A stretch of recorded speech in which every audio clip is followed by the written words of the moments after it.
Right then, I'm here with Coach Greg, and today we are going to be doing a full body workout. I'm here with Mr. Delicious. I've got the matching red shorts. Let's see if I can keep up with them.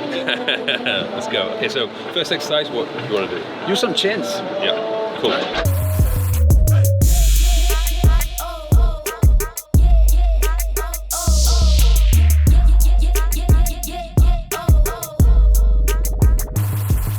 Do you have a favorite body part you like training? Is it like chest? It's gotta be chest. Same here. But the thing is, with my chest, I would like to train it more, but because it's in relative to everything else, it's like probably the biggest muscle group, so I need to train it the least. Yeah. So the most enjoyable thing I like to train, I do the least, unfortunately. Yeah. My back and my shoulders, I would like to improve. I do the most volume for my shoulders because they never get sore. Yeah. And legs, I can hardly do anything. If I do one hard set of legs, I'm sore for 2 days. Yeah, that's your legs are built from biking, would you say? I always had good legs, and I did bike ride since I was a kid. As I got older, my legs seem to be my best body part now. When I was younger, it was my abs. Now that I'm old, abs are my legs, not the same. My legs are a weak point. I have to really hammer my legs to get them to actually grow. I don't know, it looks balanced to me. It looks proportioned. So you're doing full body workouts once a week and you're training right now? Yeah, so it's different to what I would usually do, but I have one upper, I have one lower, then I have one full body, and then we have the long run, which is the 5K, and then we have the core and hip workout. So that's probably the most different in terms of what I've been doing recently. More focused on cardiovascular endurance. Yeah, I'm way more into cardio now. Yeah. Before that, it was like 5 bodybuilding sessions a week. Yeah, it's like I used to do. I used to do the full bodybuilder split, like a 4-day split, 5-day split. I never thought that I could keep muscle by training full body like twice a week, but since I've done it, it's just as good. That's one thing I've learned. I can do, as we were speaking on the podcast, I could probably do 3 sessions, maybe even 2 sessions a week and just maintain. So where I thought like, oh, you need to be doing like blasting your body every single day just to maintain where you're at, you don't need to do that. People don't understand it. You could get 80% of the results of a pro bodybuilder by just training 20% of the time. Yeah. Like if you just make it in the gym twice a week, you're gonna get really good results. Yeah. I would used to go to failure every single set, but do like 3 sets. Yeah. And I was overdoing it. Always overtrained. Yeah. Sore. Yeah. I realized, I don't need to be doing that. It's hard when you're hardcore and you're like us. You want to be the best. You want to go all the time hard, but then you realize if you just push back a little bit, it's still going to get close to the same results. Yeah. You don't need to recover for so long. I mean, I'm 49. I don't need to go crazy anymore. Yeah. So many injuries that piled up. Have you had any recently, or is it? You're okay? My shoulders are a mess. My hips are a mess. Like I can't do the deadlifts, the squat, bench press, all those. Like I was a power lifter. Yeah. Now I can't do any of those exercises. Those are my favorite 3. Yeah. So rarely I'll do a squat or something, but it hurts the hips. So I'm just trying to leave the ego at the door and just try to stay fit. Confident, promise I'm really this astonishing. And you're now viewing the greatest of all time. No need for thank yous, the pleasure is all mine. That's my confidence. Do you think people who are getting into the gym should start with full body? I absolutely do. Yeah. Everybody that I get to join the gym, I almost try to convince them to do full body, like all the time. Even guys who are bodybuilders, I now try to set them up more into that style. Yeah. So I used to get people saying like, oh, I'm so sore after my session. What can I do to stop soreness? And I'm like, well, just stop blasting like one muscle group. Like if you spread it out and you just do one muscle group per session, then the soreness is going to be a lot less. I trained my first 3 years doing full body 3 days a week. So when I was 10 years old starting out, that's exactly how I did it. And it was only 1 set per body part. 1 warm up, 1 hard set, that was it. 3 years I trained like that. I did bro split for 3 years. So I went from doing that to like the typical bodybuilder split, and then I transitioned to training like when I was 10. Yeah. So basically now that I'm almost 50, I train like a 10-year-old. You're going full circle again. Yeah, right around. Who would you say in the fitness industry gives good solid advice? Jeff Nippard. Yeah. I would say he's probably overall the best out of everybody, just because it's science-based, research is everything. He doesn't really give his own opinion, he gives the opinion of the consensus of the research. So I'd say out of everyone, I'd say I watched the most of his, like as soon as he posts a video, I'm watching the video and I react to half of them. So not only does he have good information, I get to play off of it and make another video. So. Yeah. And you sometimes learn like new things when you watch it? Oh yeah, all the time. The most recent thing that I've learned was the long range partials, like stretching in the hole can actually give you just as much growth as like the full range. Never heard of that. So you're always learning. I thought that was really interesting. So I actually train a lot different than I used to. I train more like Eric Janicki, who's really slow and controlled. Like if I would have trained with you 5 years ago, I would have put as much weight as I could, try to show off and get like 8 heavy reps. Now, lighter weight, stretch, squeeze, everything controlled. That's how I've always done it. Yeah. Ooh, let's go. Do you think Mike Isertel, if he had your tan, would have had the pro card? Certainly would have he would have looked a lot better. It would have been better. Would have been enough. But did he not even spray tan? Oh, he had a proper spray tan, but it wasn't quite done right. Yeah.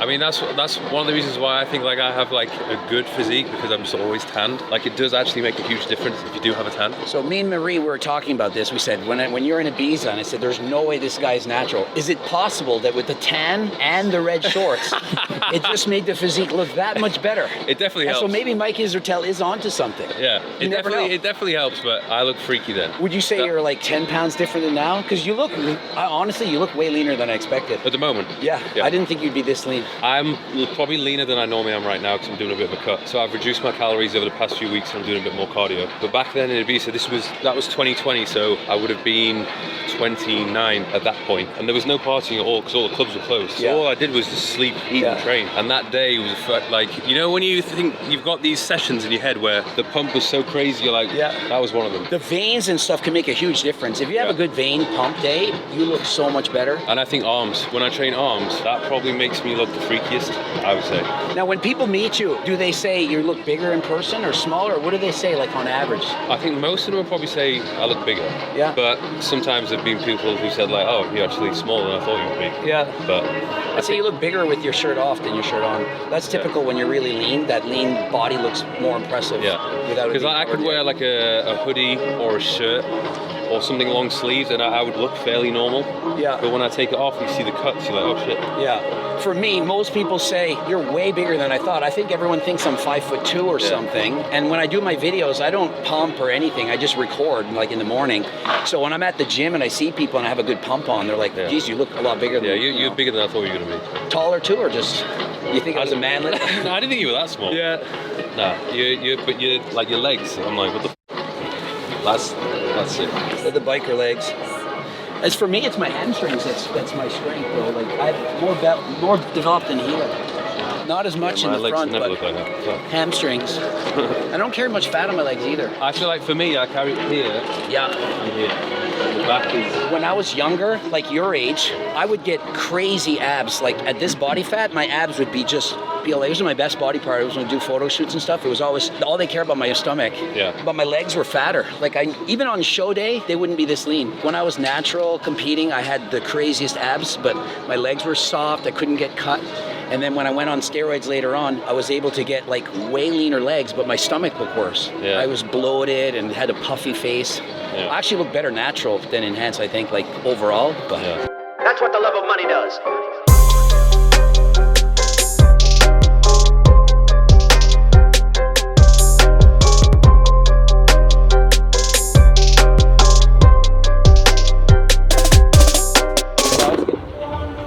Any chance you'll compete in the show soon? I've said this a few times. I would like to do it one more time just to see what I'm capable of. Because having that goal in the future where you are going to be competing, you'll never train as hard, you'll never be as strict with your diet. So I want that. I want to see what I'm capable of. The thing is, when you compete, it's like that then becomes the priority, and everything else is on the back end. So you have to sacrifice quite a lot. In this shape, you'd only need probably 6 weeks to get really dialed in terms of the diet. Like you probably want to train harder, build up a little more muscle. But what category? You'd be probably best in men's physique, just because the size. Even though people are like, yeah, but classic physique. The weight cut. What are you like? 5'9"? What height? Your height. 5'11". 5'11". Okay, so your height weight cap is I think 212 pounds. Yeah. You know, in contest shape, you're gonna be well under 200, I would assume. Yeah. So you're giving off a lot of weight, even though there's a weight cap. So if you did classic, you would be a small classic guy. Yeah. And like in the pros, like Urs is in your weight class and height class. You know Urs Kalasensi? Yeah. He's 275 pounds off season. He looks like a monster. Yeah. So it's just, But I would say you'd be best in men's physique. I don't know if that's your goal or... Could be. I mean, you can honestly do all the categories, but you would place high, like in men's physique, you would do really good. Yeah. I think I would definitely lose some more size if I was to get leaner. But I would need to practice the posing and then bring up some weak points. You could definitely do classic. Bodybuilding, you're a bit smaller than these guys, but like, you could still do it. I used to compete against heavyweights and as a lightweight. They're not. I would still win overalls as a lightweight. Yeah. It's the shape and the symmetry. But when you get to like the pro level or trying to get a pro card, I mean, the guys are just crazy then. Is it like an age where you hit your prime physique? I think at 35-ish there. Yeah. A lot of guys think they're 22 and I can't make any more gains. I'm like, you're not even close. When I was 22 compared to when I was 30, I still had a ways to go, and I started training at 10. So I'd say somewhere in the mid-30s when you really peak out. Just about to hit that. So you got one more year. This is it. 1 year, then it's downhill. One more year. It's pretty much 1 year, then we're on 35. TRT. You might be able to maintain the prime 35-year-old physique till 40, but I doubt you're going to get any better at that age. Yeah. You know, unless you start training at 30. Yeah. Then it's going to take you longer to hit that peak. If you've been training for 10 plus years, I mean, 17 years. it's going to take a while to get to your max. Yeah, the kids these days, they're 22 and they think, oh yeah, I'm at my natural limit. I'm like, you don't even know what that is. Always in such a rush. No. I've never owned my own gym. I got offered to buy one, but I didn't feel like the time put in would be worth it. When you own your gym, then you have so much business things to do with it. Yeah. And I worked at a gym when I was younger, and that was the hardest time in my life to train. Yeah. I was just there all day. Like, you'd open the gym at 6, and then your shift's done at like 4 or 5 in the afternoon. You get sick of the place. I don't want to be here anymore. I've been here all day. Yeah. You think, oh, it's going to be easy. You can train. You're at the gym. I hated it. Even personal training, I was never really a big fan of the one-on-one stuff. I like being a one-on-one versus like 20-on-1. I love the big group. Like when I taught kids in school, like having 20 kids at the same time, I found that very easy to manage. But one-on-one interaction like that's so much harder for me. So wasn't a big fan of the one-on-one training stuff. Yeah. It's if you're doing it all day, it's very draining. Yeah. I found it very draining. After a full day of work, I was like, oh my God. Well, you have to give your best energy the whole time. They're there for you that 1 hour. They don't care that the last client was mad at you or you had a bad day. So it was the same thing like being a teacher. The kids in class, they don't know that you never slept the night before, that you're fighting or whatever. Like, you know. Yeah, you've always got to give your best. Yeah, they don't know. All I hear, go get the money. So I go get it. Get it. Hate means I do something right. So I'ma let him. Yeah, I'ma let him. Yeah, I'ma let him. I hit the nail on the head. Yeah, I'ma let him. Women with sharks in the tank. Aquaman with how I think.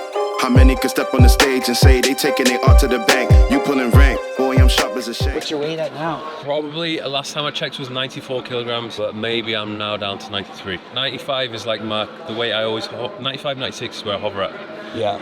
But after this cut, I'll probably be around 91, 92, I think. What's the lightest you've ever been since you've been like in your 20s? Have you ever gotten like under 85? Have you been like that light? The only thing I remember is when this is probably my 3rd year into training, I was always stuck at 88. Couldn't get any heavier, and I realized this was before I knew about nutrition and calories. Yeah. I just had to eat more.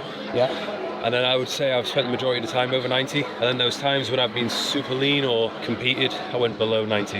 Yeah. But I don't stay there very long. My heaviest, I was at 105 kg, like just over 230. And that's in the morning, and I'm 87 now. Yeah. And when I was... Where you were fucking what height? I was fat too, though. I was probably over 20% body fat. Yeah. But I would say with the same muscle, I would be like, I'm 87 now. I would be like 95. Yeah. And the same body fat percentage. I probably lost like 10 kilos of muscle in the last like 5 years. It's significant. Can't wait. Can't wait to experience that. I usually lift more with my hands like this. Yeah. The hammer grip there, but one set later, I'm done. I don't have good rep endurance. Like if I go all out on one set, say chins, my warm-up set, I did more reps than my hard set. I just fatigue like that. I don't have stamina. That's why I like, have you ever done reverse pyramid training? Yeah, when I was younger. Yeah, that was quite cool because the first set would be the heaviest set for the fewest amount of reps. You go all out on that, and then after that you taper up the reps and lower the weight. Yeah. It's funny how some people are. Like you would do, say I did 5 sets of bench. Some people do like 5 sets, say it's 200 pounds. You do 8 to 10 reps. If I did 10 on my first set, I'm getting 7 on the second, and then 5. Like I have nothing left.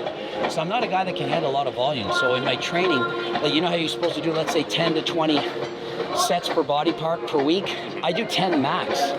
I just can't do the high volume. I don't recover from it. It doesn't feel good for me. So everybody's different where I go. 1 or 2. Inside, like on my bike. An actual fan. An actual fan, like I pack 2 with me.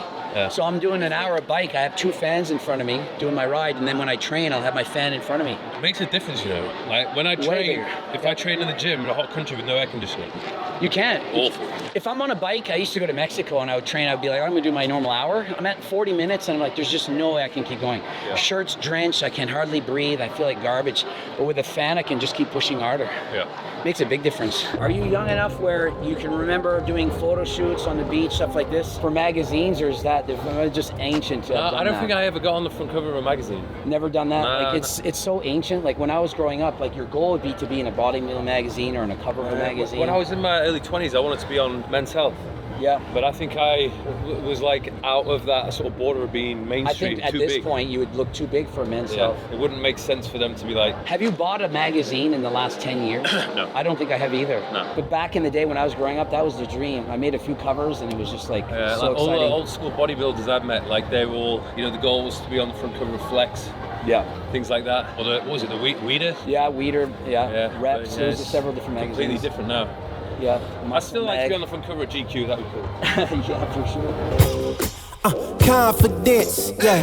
It really shouldn't be no arguments. Cause you're now viewing the greatest of all time. Saying I can't get better, I promise they all lying on my confidence. Yeah. Jeez, I feel like a gymnast. Can you do any gymnastics? No. I did a gymnast session with Niall Wilson, did a YouTube video years ago. Okay. He taught me how to do a backflip. You could? Yeah. Nice. Standing backflip, Awesome. which I would not like to try right now. I learned that I was a power cheerleader in university and they taught me to do it Yeah. in about 20 minutes. He also taught me how to do a muscle up with the rings. Yep. I still was, can't do that. was really hard. Feast, fight, foe from. I'm the giant that they running from. Taking shots, I think they jump the gun. If they go against me, then they done.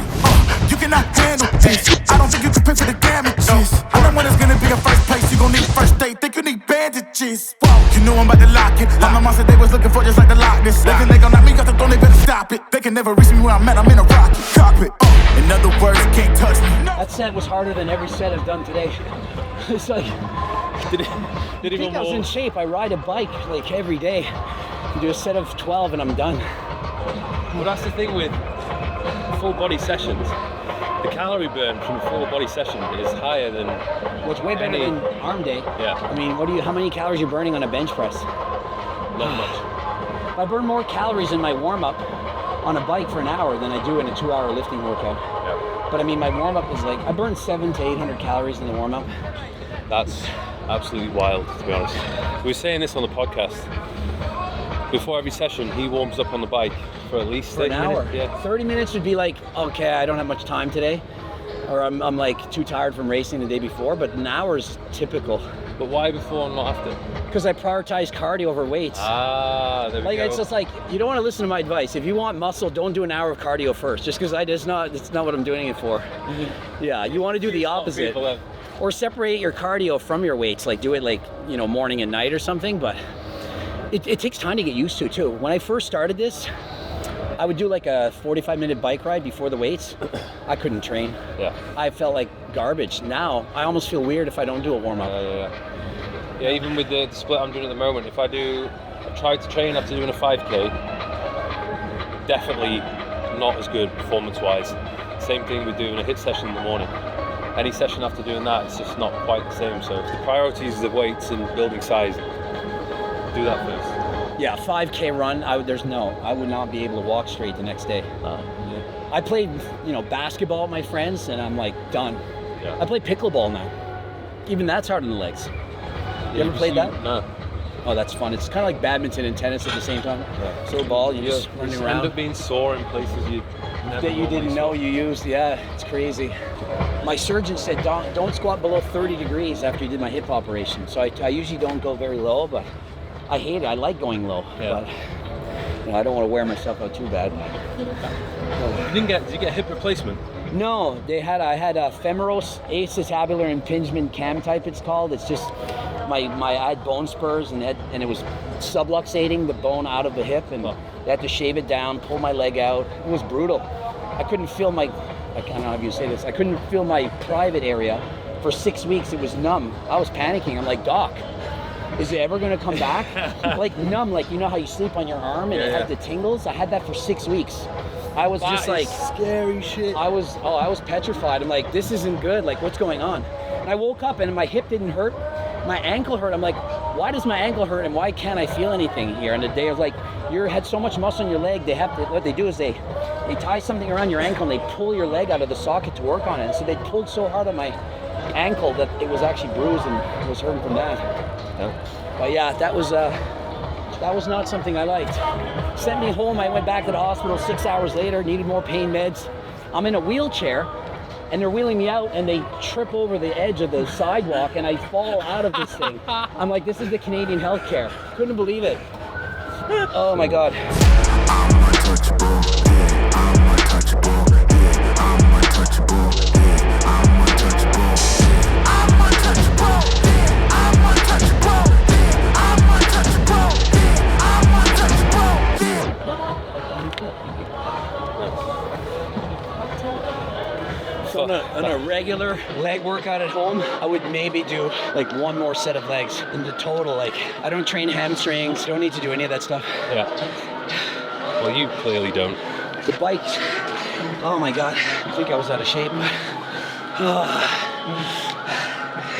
It was funny that when I trained with Larry's, did a leg day with Larry's years ago, and the moment he started doing like high volume leg stuff, gassed. Like this? Yeah. It was probably more high volume than that. Oh my God. You should have seen after I would train for the Guinness record. It was how much weight you can lift in a minute. So I was doing sets of 40 to 50 reps all the time, as fast as I could. I'd do one set and I'd be done 45 minutes. Yeah. Laying on my back, on as much gear as I could put into my body. Just laying back like, oh my God. I've done that a few times when I'd be training with these like crazy guys that would smash their legs. And it would be like a double drop set on a compound movement. And after that, like I'd see black dots, couldn't talk, went grey, just had to go lie down in the bathroom for like 15 minutes until I felt normal again. Oh yeah, the dumbest thing I ever trained for was I wanted to break the Guinness record for most deadlift in an hour. So I start training for this. So I put 2 plates on and I'm like, well, I'll do it for 15 minutes and I'll progressive overload to an hour. And I got to about 20 minutes and I'm like, yeah, this record is not meant to be. Do you know how hard it is to do 15 minutes of deadlifts? Would do it for like 30 seconds and then I would rest for 10 and then 30 seconds and rest for 10 and I was doing hundreds of reps. I couldn't move. It was fun though, kind of fun, but I'm like, I can't do this for 6 months. It was just too much. All right, so that's it for this guy. So I was asking Greg what he thinks my body fat percentage is at the moment. And I'm saying you're probably about 8% body fat, like really close. I think in 6 weeks you could be like on stage, shredded, winning a competition. It's a lot, yeah. When you say a lot, for me you mean it feels like relatively a half a centimeter. Relatively speaking. And then like the hamstrings not really diced. I feel like we're close to the same body fat percentage. Yeah. I tested at 7.6, I think, the last time I tested it, so you gotta be close to that. Let's see how long this lasts.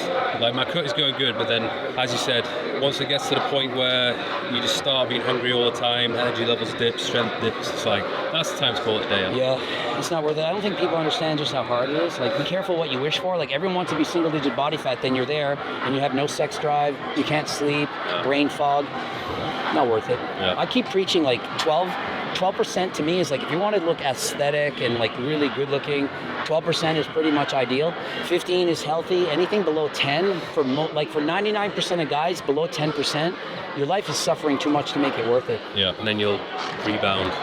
Oh, it's horrible. Right, so that is the session complete. That was mostly upper body, finished off with a little bit of legs. Obviously, Greg doesn't really need to work on his legs, so I do. We did a few sets. It was good. They were hard. So if you haven't checked out the podcast already, go check it out. I believe when this goes live, that should be live. So it's an interesting conversation, put it that way.